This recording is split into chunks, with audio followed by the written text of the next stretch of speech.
살펴보려고 하는데, 오늘날 이 시대는 정말 거짓이 만연한 그런 시대를 살아가고 있죠.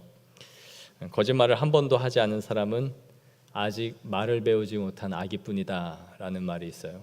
그리고 거짓말을 한 번도 해보지 않았다라고 말하는 사람은 지금 거짓말을 하는 중이다 라는 말이 있을 정도로 거짓말을 한 번도 안 한 사람은 아마 없을 겁니다. 누구나 다 거짓말을 한두 번쯤 했을 거예요. 그 거짓말은 종류가 참 다양하죠. 진실을 덮는, 숨기기 위한 거짓말도 있고, 또 의도하지 않게 거짓말을 하는 경우도 있고, 또 선의로 좋은 의도를 가지고 또 거짓말을 하는 경우도 있습니다. 하지만 성경에 보면은 사탄이 하와와 아담을 속일 때 접근했던 방식이 바로 거짓, 속임이었죠. 일면은 맞는 것 같지만 한 면은 틀린 말로 속이면서 자신의 의도를 숨기고 속인 겁니다. 거짓말을 한 거죠. 성경의 인물 중에도 이 거짓말을 한 사례들이 성경에 굉장히 많습니다. 가인도 자신의 동생 아벨을 죽인 다음에 하나님께서 네 아우 동생 어디 있느냐라고 물을 때에 내가 내 아우를 지키는 자니까 라고 말하면서 거짓말을 한 거죠. 야곱도 자신의 아버지 이삭을 자신이 형이다라고 에서인 척하면서 아버지를 속였습니다. 사울이 하나님께서 아말렉 족속을 다 진멸하라라고 말씀을 했지만 가축 중에서 좋은 것만을 골라가지고 자신이 남겼죠. 이것에 대해서 사무엘 선지자가 그를 책망하자 하나님께 제사 드리려고 좋은 것 드리려고 내가 남긴 것이다 라고 거짓말을 했습니다. 그래서 사울은 하나님께 버림을 받았고 그의 왕위는 빼앗겨서 다른 자에게 주어질 것이다 라는 저주를 받게 되죠. 신약의 사도행전에 넘어가면 아나니아와 삽비라가 자신의 땅을 팔아서 하나님 앞에 바치면서 일정한 금액을 은닉한 후에 다 하나님 앞에 바친 것이다 라고 또 거짓말을 했다가 목숨을 잃고 저주를 받는 기록이 있습니다. 이처럼 성경에는 이 거짓, 속임이 성경 인물 가운데서도 굉장히 많죠. 다윗도 마찬가지고요. 이처럼 거짓말은 인류 역사에 매우 뿌리 깊게 박혀 있는 인간의 본성이자 가장 오래된 죄악이라고 할 수 있습니다. 요한복음 8장 44절에 보시면 진리가 그 속에 없으므로 진리에 서지 못하고 거짓을 말할 때마다 제 것으로 말하나니 이는 그가 거짓말쟁이요 거짓의 아비가 되었음이라 라고 말씀해요. 진리가 없고 거짓을 하는 것, 거짓말쟁이, 거짓의 아비, 이것이 이 거짓과 속임이 사탄의 큰 특성임을 우리에게 말씀해 주고 있는 거예요. 거짓의 아비다. 오늘날 얼마나 많은 일들이 거짓에서 다 나오고 있습니까? 정치판은 참으로 거짓이 난무하는 곳입니다. 남을 끌어내리기 위해서 없던 것도 만들어내서 고소를 하고요. 악성 루머를 퍼뜨리죠. 그리고 이러한 것을 전략이다라고 말합니다. 정치판에서 이런 것들을 기가 막히게 만들어서 판세를 뒤엎는 사람을 킹메이커라고 하죠. 그래서 정권을 잡을 수만 있다면 수없이 많은 거짓을 퍼뜨려서라도 상대를 깎아내리고 흠을 잡는 것, 그 사람들을 지략가라고 말을 하고, 이런 사람들일수록 오히려 그 세계 안에서는 높이 평가를 받는 시대를 우리는 살아가고 있습니다. 우리도 살면서 거짓말로 피해를 본 경우들이 있을 겁니다. 내가 하지 않았거나 혹은 의도하지 않은 말들이 퍼져서 곤욕을 치르거나 그것을 해명해야 하는 일들이 벌어지곤 하죠. 우리는 이런 일에 연루가 되거나 남을 그런 식으로 만드는 일에 선봉에 서지는 않겠지만, 그럼에도 우리는 살다 보면 거짓말을 피할 수 없는 일들이 생기곤 합니다. 이 10계명의 9번째 계명인 이웃에 대하여 거짓 증거하지 말라라는 이 말씀의 의미를 오늘 우리가 또 잘 살펴보면서 삶에 적용을 해야 합니다. 율법에 이 말씀을 하신 1차적인 이유가 있다면 그것은 법정에서의 증언 때문이었습니다. 이웃에게 해를 가하려는 목적으로 거짓 증언을 하는 경우를 막기 위한 것이었죠. 이스라엘의 재판은 장로들에 의해서 성문에서 이루어졌습니다. 지도자들이 하는 주요한 일 가운데 하나는 그들의 했던 행정 업무 중에 하나가 바로 이 재판이었습니다. 그래서 솔로몬이 하나님 앞에 천번제를 드린 후에 그가 구한 기도 제목을 보면 나에게 주신 백성들을 잘 다스릴 수 있도록 주의 백성을 재판하여 선악을 분별하게 하여 달라라고 기도한 겁니다. 선악을 분별하여 바른 재판을 할 수 있게 달라. 그래서 억울한 사람들이 나오지 않도록 내가 왕으로서 재판을 잘 할 수 있게 해달라고 구한 것이죠. 그런데 이 재판에 내리는 데 있어서 오늘날도 그렇지만 증인의 역할이 매우 중요했습니다. 유죄가 오늘날도 이 증인의 말에 의해서 결정이 나죠. 그래서 성경은 두세 사람의 증인이 없이는 어떠한 것에 대해서 판결을 하지 못하도록 했습니다. 하지만 예수님과 스데반이 죽을 때에 보면 어떤 일이 벌어졌습니까? 하나같이 거짓 증언을 하는 것을 보게 됩니다. 신성 모독과 성전을 더럽혔다라는 죄목을 뒤집어 씌워서 살인으로 몰아갔던 것이죠. 그들은 악한 의도를 가지고 거짓을 노골적으로 만들어냈습니다. 수많은 증인들을 돈으로 매수하여 예수님의 증언을 다 뒤집어 엎은 것이죠. 예수님은 너희가 이 성전을 헐라 내가 사흘 동안에 일으키리라 말씀하셨지만 그들은 이 말을 왜곡시켜서 예수님이 성전을 다 헐어버리고 다시 성전을 세우겠다라고 주장했습니다. 너희가 성전을 헐면 내가 사흘 만에, 즉 자신의 육체의 부활을 통해서 세울 것이다 말했지만 예수님이 내가 직접 이 성전을 다 허물어버리고 다시 세우겠다라고 주장했다라고 떠든 것이죠. 우리는 누군가가 한 말을 떼어다가 그 의미를 왜곡시켜서 사용하고 만들어내는 것을 볼 수 있습니다. 분명히 그가 한 말은 맞지만 그가 한 의도와는 상관없이, 그의 문맥과 상관없이 한 부분을 떼어다가 특정한 부분에 갖다 쓰는 것이죠.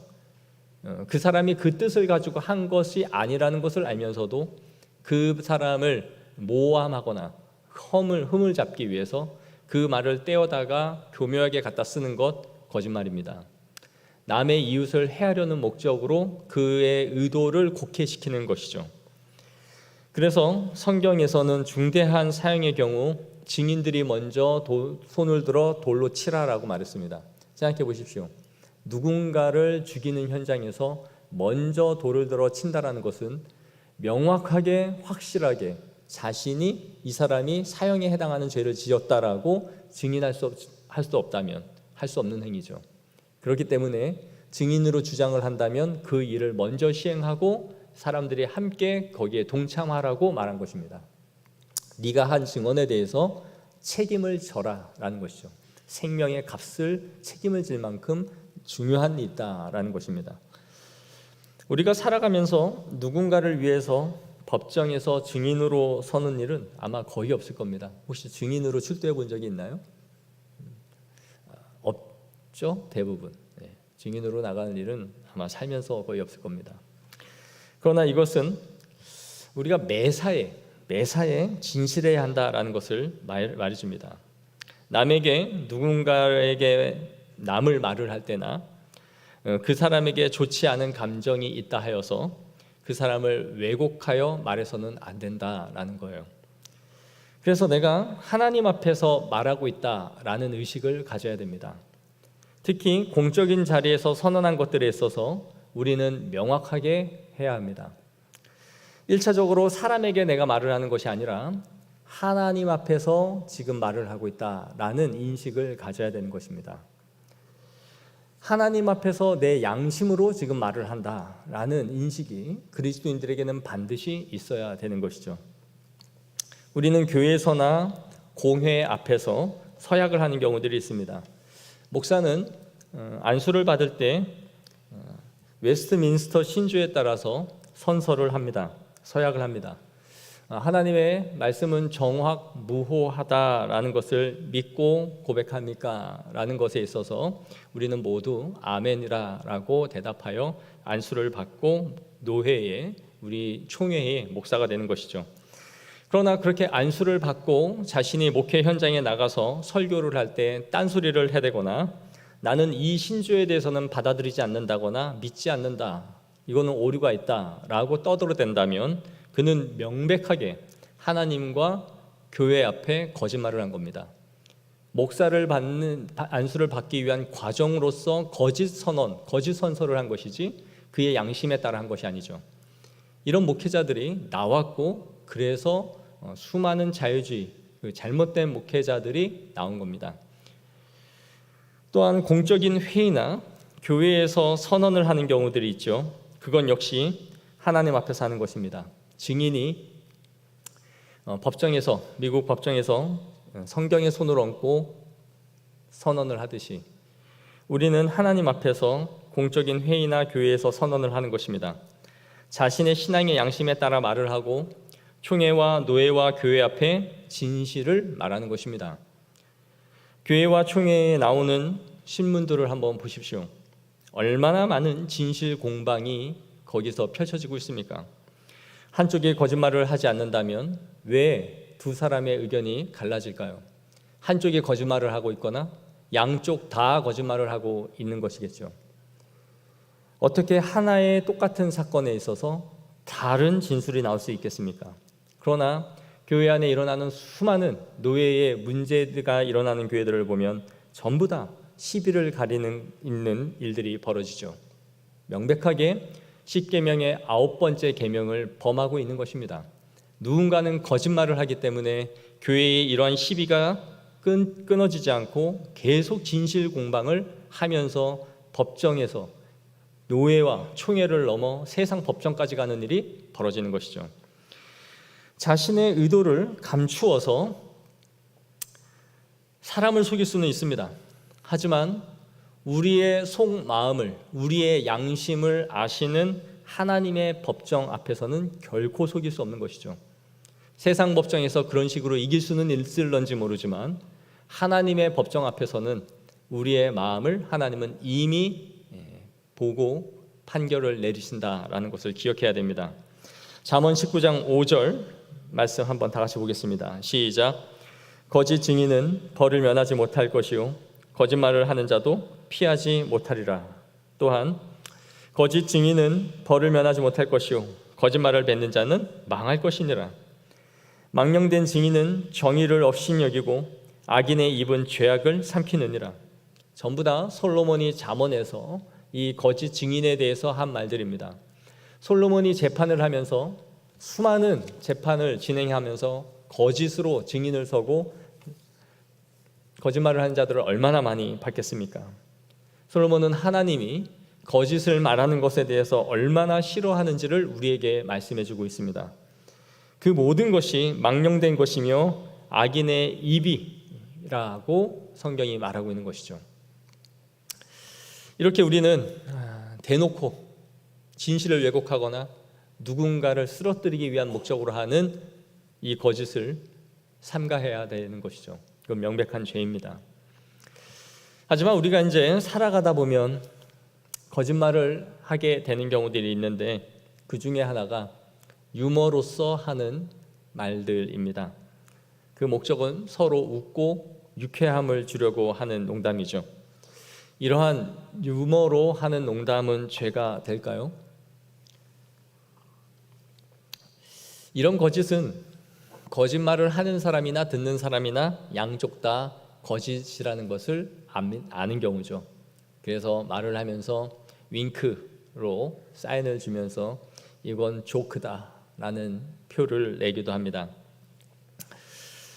저는 선의의 거짓말이든 농담이든 어떤 식의 거짓말이든 그것은 다 성경에서 죄라고 배웠습니다. 하지만 이 말씀을 연구하면서 이러한 것들은 구계명을 직접적으로 범하는 것은 아니다라는 것이죠.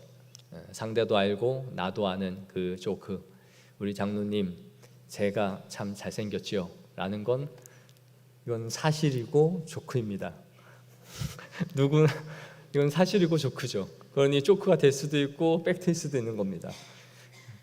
지금 웃는 분들 다 남으셔서 기도 30분씩 더 하고 가셔야 됩니다. 어쨌든 이런 농담이 과하지 않다면 우리는 구계명을 범하는 것은 아닙니다. 하지만 우리가 아는 것처럼 그 농담이 지나쳐서 그 조크를 상대가 받아줄 수 없는 상황일 때 지나치게 하여 기분을 상하게 한 것이 아니라면, 나는 나쁘게 할 의도가 없지만 상대가 그 조크가 기분이 나쁘다면 안 해야 되고 주의해야 되는 거죠. 그러나 우리가 다 유머로서 하는 농담은 서로 통용될 수 있는 부분입니다. 두 번째로 예의상 하는 거짓말이 있습니다. 문자나 편지를 쓸 때 사랑하는 누구누구, 존경하는 누구누구라고 말하는 경우가 있죠. 정말 사랑하거나 존경하지 않으면서 이런 말을 하는 것이 맞는가? 나 뜨겁다 그럴 수 있는데, 우리는 이런 것을 선의의 거짓말이라고 합니다.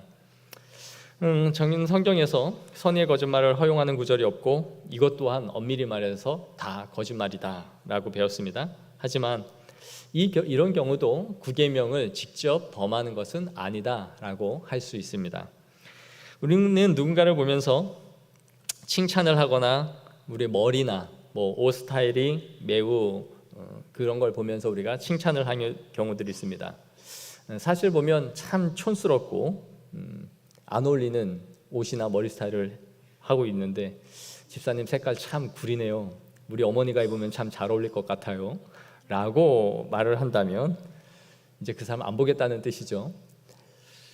이런 사람들 중에는 자신은 참 솔직한 편이다, 그래서 거짓말을 못한다 라고 말하는 사람들이 있어요. 그러면서 내가 말은 이렇게 하지 뒤끝은 없어, 그렇게 말을 하지만 뒤끝은 없는 건 니나 없지, 듣는 사람은 앞끝, 뒤끝, 옆끝 다 있죠.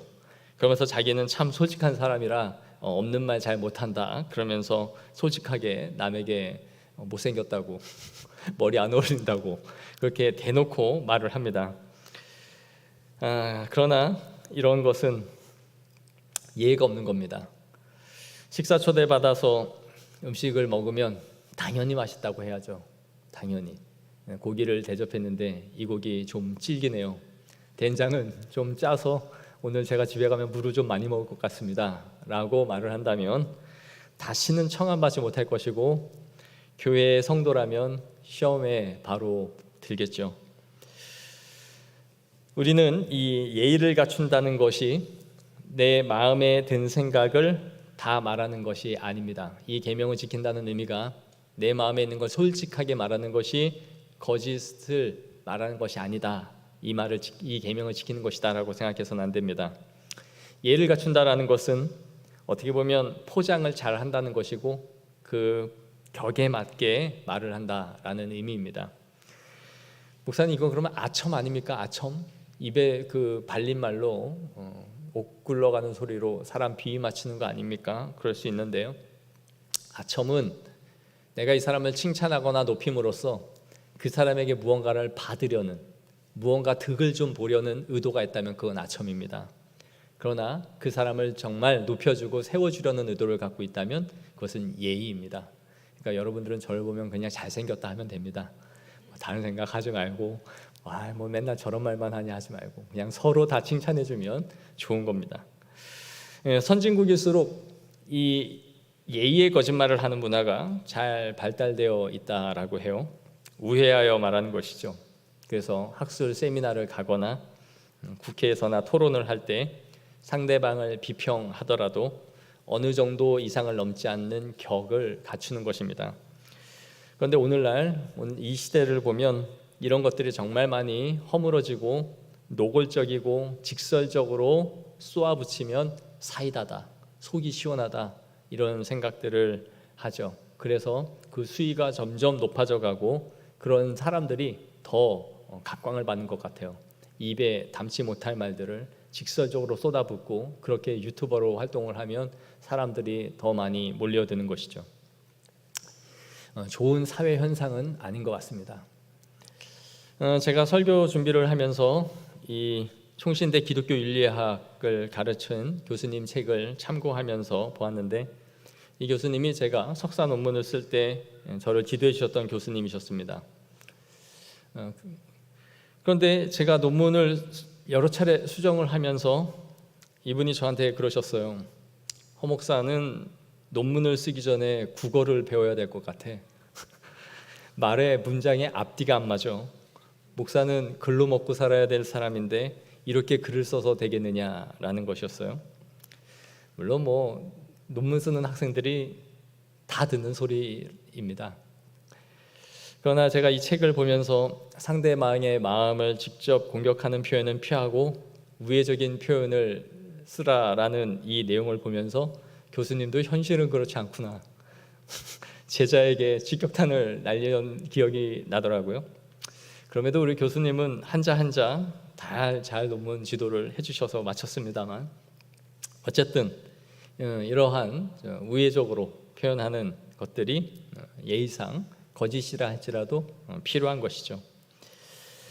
또한 세 번째로 우리는 불가피하게 거짓말을 하는 경우들이 있는데 내가 진실을 말함으로써 누군가의 생명이 위험에 빠지거나 어려움을 겪게 되는 경우들입니다.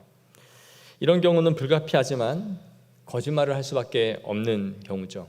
성경에 보면 두 정탐꾼을 숨겨준 라합과 같은 경우이죠. 라합은 국가적으로 보면 국가와 민족을 배신한 매국노입니다. 하지만 성경에서 라합의 이러한 행위를 비판하지 않죠.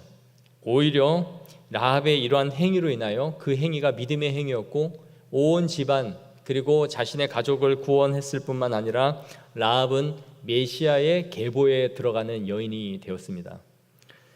또한 출애굽기에 보면 애굽이 히브리인들이 점점 강성해지고 많아지는 것을 막기 위하여 산하 억제 정책을 펴죠. 그래서 남자아이들이 태어나면 모두 다 죽이라고 바로가 명령을 합니다. 그러나 히브리 산파들이 하나님을 두려워하여 시브라와 부하는 남자아이들을 몰래 살렸습니다. 그래서 이것에 대해서 추궁을 받자 이 여인들은 히브리 여인은 애굽 여인과 같지 않아서 건장해서 산파가 이르기 전에 이미 아이를 낳은 상태였다라고 말을 하죠.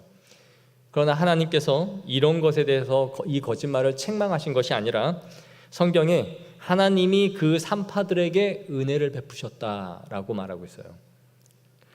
그러니까 이러한 거짓말에 대해서 하나님께서 책망하시거나 거짓말이다라고 말하는 것이 아니죠. 교회 역사 가운데서 어떤 경우에서도 거짓말은 합당하지 못하고 거짓말을 해야 하는 경우라면 차라리 침묵으로 일관하는 것이 낫다라고 해석을 하기도 했습니다. 하지만 이것은 성경에 부합하는 것은 아닌 겁니다. 2차 세계대전 당시에 유태인들을 대량으로 학살하기 위하여 유태인들을 색출했죠. 그래서 몇몇 독일인들은 이들을 자신의 집 지하나 창고 같은 데 숨겨두었죠. 독일인들이 와서 가택 수색을 할 때에 유대인들이 숨겨 있다라는 것을 말하지 않고 그들을 돌려보냈습니다. 이러한 거짓말들은 모두 구계명을 범하는 것이다라고 할 수 없는 것이죠. 사실대로 말하여 누군가의 생명에 위협을 주는 것들을 자신이 솔직하게 말하는 것이 죄는 아니다라는 겁니다.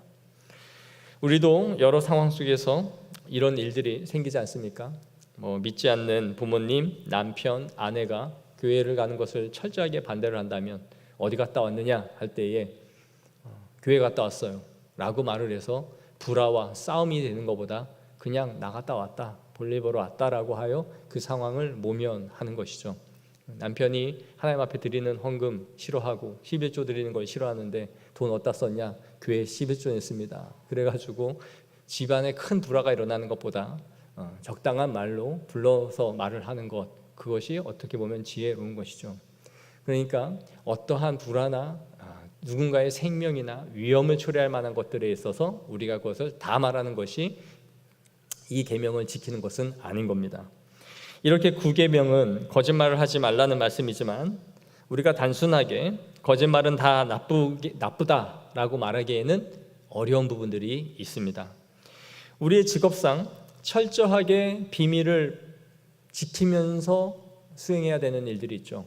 국정원에서 일을 하는 사람이거나 어떠한 특수한 업무를 맡고 있는 사람들은 자신의 하는 일과 직업을 말을 할 수 없습니다.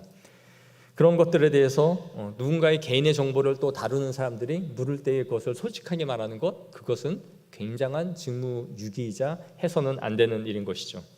또 누군가가 상담을 하거나 아이들을 만나서 상담을 했을 때 아이는 이것을 절대로 비밀로 해달라라고 자신에게 부탁을 하는 경우들이 있죠. 혼자 소가리를 하다가 부모에게는 말하지 못하고 아는 지인이나 선생님에게 찾아가서 자신이 지금 주변에 당하고 있는 이 심각한 상태를 말할 때에 아이는 절대로 말을 하지 말라라고 했기 때문에 그것을 비밀에 붙여야 되는 것이 옳은가? 부모가 해결해 주어야 할 역량을 자신이 해결할 수 없다라고 생각이 들 때 분명히 부모에게 그것은 말을 해야 되는 거죠. 그렇게 하여 지혜롭게 함께 이 일들을 처리해 나가도록 해야 되는 것이지, 단순하게 그 당사자의 고충 때문에 말하지 말라고 했으니 내가 이거를 무덤까지 가지고 가겠다라는 행동은 옳은 게 아닙니다. 이것은 매우 지혜롭고 현명하게 그 상황에 맞게 해야 되는 것입니다. 그러니까 우리가 오늘 말씀을 종합하고 정리하자면, 오늘 말씀은 분명히 우리에게 거짓말을 하지 말라라고 말씀합니다. 거짓이 만연되어 있는 이 사회 속에서 우리는 양심에 따라서 하나님 앞에서 옳은 것은 옳다, 그른 것은 그르다라고 말해야 됩니다. 이에 지나는 것은 모두 다 죄입니다. 자신의 유익에 따라 교회와 성도 앞에서 말한 이 공적인 선언에 대해서 하나님 앞에서 이행을 하는 것입니다. 그것을 뒤에 가서 뒤집거나 번복하는 것이 아닙니다. 세상에서는 증인이 있느냐 없느냐, 증거 자료가 있느냐 없느냐 하는 것을 가지고 진실 공방을 하고 법정 시비를 가리는지는 모르지만 하나님은 다 알고 계십니다. 우리의 양심을 꿰뚫어 보고 계시고 어떤 의도와 어떤 마음을 가지고 그 말을 했는지를 알고 있는 겁니다. 오히려 나의 거짓된 마음을 사람들이 더 좋게 포장을 하여 사람들이 믿고 있다 할지라도 그가 악한 의도로 갖고 한 것이 포장되었다면 하나님은 그것을 죄라고 생각하실 겁니다. 판단하실 겁니다. 그러므로 우리는 자신의 말이 누구에게 한 것인지 하나님은 알고 계시고 자신도 알고 있는 겁니다. 그러므로 증거가 없다는 이유로 속이려 드는 것은 하나님 앞에서 명백한 죄인 것이죠. 코람데오, 우리가 하나님 앞에서 말을 하고 행동하는 사람이다라는 것을 우리가 인식하고 있다면 우리는 휴지 조각 조가리 같은 증거 자료를 가지고 떠들거나 할 필요가 없는 겁니다. 누군가에게 녹음을 하고 종이 조가리를 증거를 찾고 하나님 앞에서 우리가 말한 것이라면 그것이 예요 아니요 모든 것이 결정이 나는 것입니다. 그러나 오늘 이 본문은 또한 우리에게 유연하게 우리의 삶에 적용할 수 있는 부분이 있다라는 것을 말해줍니다. 이런 것들은 자신의 유익 때문에 하는 것이 아니라 다른 사람의 생명을 구하고 삶을 부드럽고 윤택하게 하며 이웃과의 관계에서 예의를 갖추어 행하는 것들에 있어서는 허용되어져 있다라는 것이죠. 그런 의미에서 구계명은 우리가 분별력을 가지고 신중하게 행해야 할 부분들이 있다라는 것을 말해주는 겁니다. 분명히 하나님이 우리에게 내 이웃을 내 몸과 같이 사랑하라 하시는 이 말씀의 실천이 이 말씀 앞에 있고 또 그것에 대해서 허용해주고 있는 부분들이 있지만 그것이 어떠한 부분에서 합당하고 아닌 것인지에 대하여 분별하면서 행해야 하는 하나님의 말씀인 것입니다. 우리의 하나님을 사랑하고 이웃을 내 몸과 같이 사랑하라 하시는 이 말씀의 9번째 이 계명을 우리가 잘 기억하시면서 삶 가운데 실천함으로 또 교회와 성도 다음으로 하나님 앞에 살아가는 성도들이 되어지기를 소망합니다. 기도하겠습니다. 하나님 아버지, 이 9계명을 오늘 우리가 살펴보았습니다. 거짓이 진실 같아지고 진실이 거짓 같아지는 이런 시대를 우리는 살아가고 있습니다. 하나님, 우리 그리스도인들의 말이 이 세상에서 그 누구에게 말할지라도 저들은 남을 속이거나 거짓이 없는 진실한 사람들이라는 것을 이 세상 사람들이 알 만큼 우리에게 선한 양심을 주시고 하나님 앞에서 행하게 하여 주시옵소서. 사람을 속일지라도 하나님을 속일 수 없다라는 것을 기억하면서 우리의 말과 행동이 진실하고 그것에 대해서 책임지는 성도들로 세워지게 하여 주시옵소서. 그래야 이 땅의 교회가 더 거룩하여질 뿐만 아니라 우리 그리스도인들이 가는 곳곳마다 이 사회가 더 아름다워지고 신뢰가 가는 그러한 사회로 우리가 세워갈 수 있도록, 우리가 행하는 곳, 우리가 일하는 곳, 그곳이 다 진실해지고 깨끗하여지고 거짓이 없고 숨김이 없고 이중장부가 없고 우리의 탈세가 없고 참으로 하나님 앞에서 거짓이 없는 그러한 아름다운 사회를 우리가 만들어갈 수 있는 거룩한 주님의 자녀들이 되게 하여 주옵소서. 그리고 그러한 마음으로 살아가는 자들에게 하나님께서 더 큰 은혜와 복을 허락하여 주시고 넘치는 하나님의 손으로, 한량없는 은혜로 더 좋은 것으로 입히시고 먹이시고 채워 주시옵소서. 존귀하신 예수 그리스도의 이름으로 기도합나이다. 아멘. 우리 524장 갈 길을 밝히 보이시니 찬양하고 기도하겠습니다.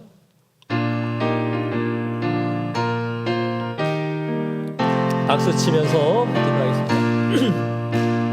갈 길을 밝히 보이시니 주 앞에 빨리 나갑시다. 찾는 구주 예수 곧 오라 하시네. 죄악 벗은 우리 영혼은 기뻐 뛰며 주를 보겠네. 하늘에 계신 주 예수를 영원히 섬기리.